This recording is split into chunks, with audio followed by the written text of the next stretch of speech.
एक रेस्टोरेंट था, वहाँ पर चाय और बाकी चीज़ें थी। और हमारी लमील कहती है, एमी तुम्हें प्ले कैसा लगा? और वो भी चाय पी रही थी। तो एमी कहती है, मुझे बहुत ज़्यादा मज़ा आया, जितना मैंने सोचा था उससे भी ज़्यादा मज़ा आया। और स्पेशली वो पार्ट जब उसकी एंडिंग हो रही थी, मुझे तो बहुत ज़्यादा मज़ा आया। और रोते हुए कहती है, और वो सीन जहाँ पर मेल लीड उसकी बीमारी बिल्कुल ठीक हो गई थी, वो तो सबसे बेस्ट था। तो हमारी लमील कहती है, अच्छा तो ऐसा है। और वो सोचती है, हाँ इसको तो बहुत मज़ा आया होगा, देखो तो ये कितनी खुश है। वो कहती है, हाँ हाँ कितना ज़रा मज़े का सीन था। और तब हमारी लमील सोचती है, ये तो एक रोमांटिक नावल की स्टोरी थी जो प्ले में शामिल की गई थी, और इसमें मेल लीड उसको एक बीमारी होती है जो आखिर में ठीक हो जाती है। लेकिन शायद एमी अपने दिमाग में मेल लीड के तौर पे अपने भाई को सोच रही होगी। और वो सोचती है, उनका तो मुआवजा भी बहुत ज़्यादा था क्योंकि दोनों की बीमारी ठीक नहीं हो सकती थी। और वो कहती है, चलो कम अज़ कम एंडिंग तो अच्छी हुई। और तब वो एमी को देखते हुए सोचती है, चलो अच्छा है, इसकी अच्छी मेमोरीज बन गई हैं। और तब एमी खिड़की से बाहर देखती है, और वहाँ पर वो गली को देख रही थी। वो कहती है, अब मैं सोच रही हूँ तो मुझे याद आ रहा है, मैं भाई के साथ यहाँ पर आया करती थी इस गली से जाते हुए। तो लमील सोचती है, ओरिजिनल कहानी में तो ऐसा कुछ नहीं था। तो एमी कहती है, जब मैं कैपिटल में नई नई आई थी तो भाई मुझे यहाँ पर लेके आए थे, और हम दोनों यहाँ पे बहुत ज़्यादा घूमे थे, और उन्होंने मुझे बहुत ज़्यादा टेस्टी चीज़ें भी खिलाई थी, और हम लोग यहाँ पर बहुत ज़्यादा मज़े कर रहे थे, और मैंने कितनी ज़्यादा नई चीज़ें देखी थी। तो लमील कहती है, वाह ये तो अच्छी बात है। तो एमी कहती है, अगली बार अगर हम प्ले देखने आए तो मैं उनको भी साथ लाना चाहूँगी। और फिर वो उदास होते हुए कहती है, लेकिन मुझे अभी भी यकीन नहीं हो रहा, वो अपनी लेग्स का इस्तेमाल नहीं कर सकते। तो हमारी हीरोइन एमी का हाथ पकड़ती है और कहती है, एमी तुम फिक्र मत करो, तुम्हारे भाई वो बहुत जल्दी ठीक हो जाएंगे और दोबारा चलने लगेंगे। और वो सोचती है, ओरिजिनल कहानी में तो ऐसा ही था, और मुझे पूरा यकीन है मैं उसकी हेल्प ज़रूर करूंगी। और उसने एमी को दिलासा दिया हुआ था। तो एमी वो कहती है, सच में, लेकिन मैं बहुत ज़्यादा फिक्रमंद हूँ क्योंकि भाई आजकल बहुत ज़्यादा डिप्रेस होने लग गए हैं, और डॉक्टर भी उनकी हेल्प नहीं कर सकते, लेकिन उसके लिए भी उन्हें पैसे चाहिए, और उसमें भी बहुत ज़्यादा मसला आ रहा है। लेकिन पता नहीं क्यों वो आजकल तो कुछ ज़्यादा डिप्रेस हो गए हैं। तो लमील सोचती है, क्या इसने ये सब कुछ नोटिस कर लिया? लेकिन इसको ये सब कुछ पता कैसे चला? अब मैं इसको कैसे तसल्ली दूं? तो एमी कहती है, इसलिए मैं चाहती हूँ आप मेरे लिए कुछ करें मिस लमील। तो लमील कहती है, क्या आप मुझसे फेवर मांग रही है ये? और वो कहती है, हाँ हाँ मैं तो लाजमी करूंगी। तो वो कहती है, क्या आप जब तक कैपिटल में हैं मेरे घर ज़्यादातर आ सकती हैं? तो लमील कहती है, क्या? तो वो कहती है, हाँ जब से आप आई हैं ना, डेली रूटीन बहुत ज़्यादा चेंज हो गई है भाई की, और वो खुश रहने लग गए हैं। तो लमील सोचती है, मुझे पता नहीं था कि मेरी यहाँ पर आने की वजह से इतना कुछ चेंज हो जाएगा। मैं तो उसे बहुत ज़्यादा पसंद करती हूँ क्योंकि वो मेरा फेवरेट करेक्टर है। तो लमील कहती है, अच्छा मैं ये करूंगी, लेकिन उसके एक्सचेंज में मुझे भी तुमसे कुछ चाहिए। और लमील बड़ी खतरनाक मुस्कुराहट देती है। तो हमारी यमी कहती है, क्या आपको क्या चाहिए? और फिर हमें एक बुटीक का सीन दिखाया जाता है जहाँ बहुत ही ज्यादा ड्रेसेस थी। तो हमारी फीमेल लीड आंख मारते हुए कहती है, तुम्हें जो चाहिए यहाँ से चूज कर लो। और उसका तो अपना ड्रेस भी बहुत ज्यादा प्यारा लग रहा था। और एमी कहती है, क्या मैं यहाँ से क्यों कपड़े लूंगी? तो हमारी फीमेल लीड वो तो आंखें मारी थी, वो कहती है, हाँ ड्रेस, तो मुझे एमी को पहले एक ड्रेस देना चाहिए। और उसे याद आता है जब उसकी मेड ने कहा था आपको उसको ड्रेस लेके देना चाहिए। तो वो कहती है, कितने ज़रा बोरिंग होते हैं कपड़े, मुझे नहीं लेके देने। तो वो कहती है, नहीं नहीं, एक गिफ्ट बहुत ज़रा अच्छा होता है और उनके दिल के करीब होने के लिए बहुत ज़्यादा ज़रूरी है, इसलिए जब आप उन्हें गिफ्ट लेके देंगी तो वो आपको याद रखेंगी, और फिर जब अपने भाई से जिक्र करेंगी तो वो आपका अच्छे से जिक्र करेगी, और इस तरह आप उनके पास चले जाएंगी। ये किस तरह एडवर्टाइजिंग पोस्टर की तरह ही है। लमील कहती है, क्या सच में ये मैं हूँ? तुमने उन दोनों को इतना अच्छा ड्रा किया है और मुझे बिल्कुल कार्टून बना दिया है। तो लमील कहती है, लेकिन ये कितना ज़रा बोरिंग होगा। तो मीर कहती है, अगर आपके पास अच्छे आइडियाज़ हैं तो मुझे बता दे। तो वो कहती है, नहीं नहीं बिल्कुल भी नहीं। तो लमील कहती है, ठीक है मैं तुम्हारी बात मान लूंगी। और वो सोचती है, मुझे तब लगा था ये कितना पागलपन वाला आइडिया है, लेकिन ये इतना भी बुरा नहीं था। और तब वो एमी को देखती है जो मुख्तलिफ ड्रेसेस ट्राई कर रही थी, और वो हर ड्रेस में बहुत ही ज़्यादा क्यूट लग रही थी। और एक येलो ड्रेस में वो तो बहुत ही ज़्यादा क्यूट लग रही थी। वो कहती है, ये सब तो कितना ज़्यादा अच्छा है। और फिर वो कहती है, मैं सबके पैसे अभी दूंगी। तो एमी कहती है, मिस नमील ये तो बहुत ज़्यादा है। और एमी वो उसका हाथ पकड़ लेती है और कहती है, नहीं नहीं, मैं इतनी एक्सपेंसिव चीज़ें कैसे ले सकती हूँ? और वो सोचती है, जब मैं कपड़े चेंज करी थी तो मैंने देखा था उसकी कीमत तो बहुत ही ज़्यादा थी, और मैं इसको वापस नहीं कर सकती, लेकिन मैं ये ले भी नहीं सकती। तो लमील कहती है, तो तुम मेरे साथ एक डील करो, तुमने कहा था प्रॉमिस रखूंगी। एमी आगे से कहती है, लेकिन आपने नहीं कहा था ऐसा सब कुछ होगा, और अगर आप मुझे खरीद के दे रहे हैं तो इतने सारा खरीद के देने की क्या जरूरत है? तो लमील कहती है ही आपको पता होना चाहिए कि वादा कैसे पूरा करते हैं। तो एमी कहती है फिर भी कितने ज्यादा कपड़े हैं, मुझे तो ऐसा लग रहा है मैं बुरी लड़की बन रही हूँ। तो हमारी हीरोइन कहती है ठीक है मैं तुम्हें 5 ड्रेसेस लेके दूंगी। तो वो कहती है क्या 5 ड्रेसेस तो बहुत ज्यादा है, एक काफी है। तो हमारी लमील कहती है ठीक है तो फिर 4, उससे कम बिल्कुल नहीं। तो वो कहती है बिल्कुल नहीं, मैं बस एक ड्रेस लूंगी। तो हमारी लमील कहती है नहीं नहीं 3 और उससे कम बिल्कुल नहीं, और अब इसके पीछे मैं कुछ भी नहीं करूंगी। और वो पैसे देने चली जाती है और पीछे से हमारी एमी उसको बुलाती रह जाती है और वो उसको 3 ड्रेसेस खरीद के दे देती है। तो दुकान वाली लड़की कहती है ठीक है मैं अभी आपको पैक करके देती हूँ। और एमी कहती है थैंक यू मिस लमील, और मैं इसको अच्छे से यूज करूंगी। तो हमारी लमील कहती है हाँ कपड़े पहनने के लिए होते हैं तो इसको आराम से यूज करना, और मुझे नहीं पता था कि तुम्हें इतनी ज्यादा खुशी होगी, ये तो सबसे बेस्ट गिफ्ट है। तो हमारी लमील कहती है ओह हाँ 1 मिनट रुको, और फिर उसे पेज पर कुछ लिख के देती है और कहती है ये मेरे घर का ड्रेस है जहाँ पे मैं रह रही हूँ। और एमी को देते हुए कहती है अगर तुम्हें जरूरत पड़े तो तुम इस एड्रेस पे आ सकती हो, और अगर तुम्हें कभी भी जरूरत पड़े तो मुझे बुला लेना, और तुम्हें हिचकिचाने की जरूरत नहीं है। और वो सोचती है होपफुली जब वक्त आएगा तो वो जरूर हेल्प मांगेगी और तब मैं उसकी हेल्प करके बहुत ही ज्यादा खुश होंगी। सो स्वीट, कितनी प्यारी ना मेरी लमेल। और ये हमारी हीरोइन छोटी सी हमारे हीरो की बहन, ये भी कितनी जरा प्यारी है ना, और इस पे ये ड्रेसेस कितने जरा सूट कर रहे हैं।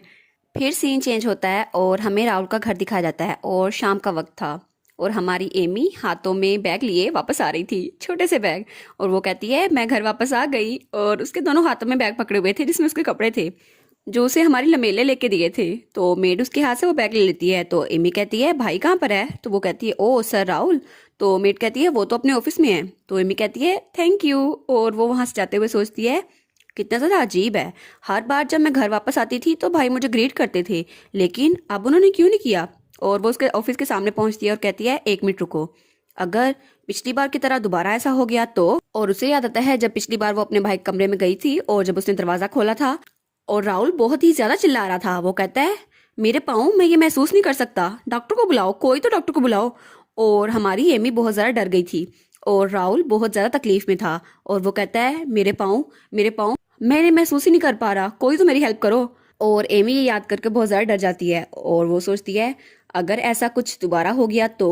और फिर उसे हमारी लमील की याद आती है जो कहती है तुम्हारे भाई जल्दी ठीक हो जाएंगे। तो वो कहती है नहीं नहीं मुझे ऐसा सोचना नहीं चाहिए, और लमील ने भी यही कहा था, और उनकी छोटी बहन के तौर पर मुझे अच्छी चीजें सोचनी चाहिए। और तब वो दरवाजा खोलती है और बड़ी प्यारी स्माइल के साथ वहां जाती है और कहती है भाई मैं घर वापस आ गई। तो हमारा राहुल कहता है ओ एमी तुम वापस आ गई। तो एमी उसको देखती है और कहती है चलो अच्छा है, ये हमेशा की तरह सेम ही था। और भाई स्माइल कर रहे हैं और भाई स्माइल करते हुए बहुत ज्यादा प्यारे लगते हैं। लेकिन वो वहां पर रुकती है और कहती है क्या भाई। वो कहता है जी क्या कहना है आपको। तो हमारी एमी राहुल को बड़ी पपी आई से देख रही थी। तो राहुल कहता है क्या मेरे चेहरे पे कुछ लगा है। तो वो कहती है नहीं नहीं लेकिन आपके कपड़े ये तो अनटाइडी लग रहे हैं। तो वो कहती है या फिर मैं गलत थी, भाई तो ऐसा लग रहा है कपड़े चेंज नहीं किए इन्होंने। और वो सोचती है जब मैं पिछली बार उनको छोड़ के गई थी तब तो वो ड्रिंक कर रहे थे और पिछले कई दिनों से वो ड्रिंक ही करी जा रहे हैं। तो एमी कहती है आपका चेहरा थोड़ा लाल हो गया है। तो राहुल हंसते हुए कहता है माफ करना मुझे थोड़ा सा बुखार है तो मुझे लगता है अभी मुझे गर्मी लग रही है।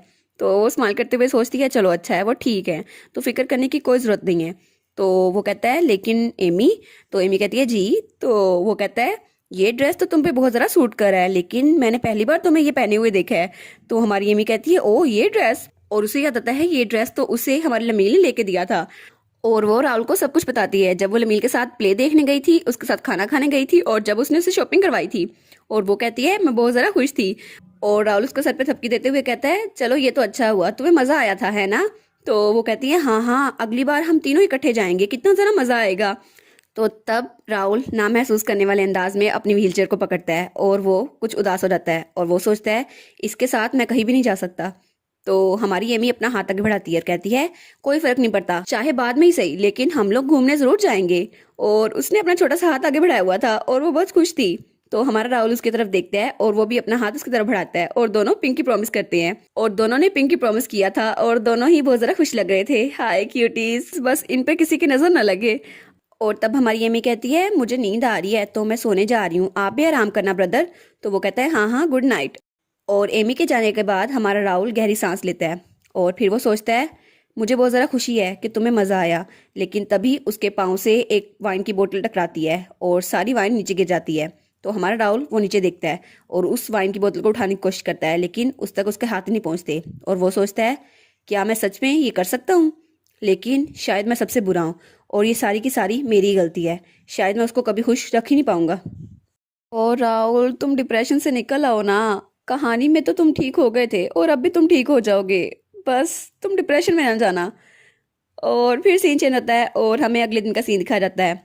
और लमील का होटल जहाँ पे वो ठहरी हुई थी, तो मेड आकर लमील को उठाती है। तो लमील कहती है नहीं नहीं, बस 5 मिनट और सोने दो मुझे। तो मेड कहती है वेल, वो ठग गैरन जिसको आपने बचाया था वो आपका इंतजार कर रहा है।